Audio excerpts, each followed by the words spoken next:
Okay, so for the wash machine, it's quite simple. You put your tablet here, you close it, and then you go here, you press it, and it's an automatic 1 hour cycle. So when it started, you close it and it's okay.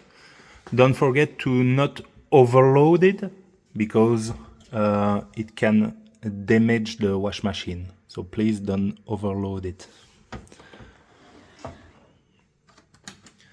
And for the second, it's exactly the same. You put your tablet, you open and you close the wash machine.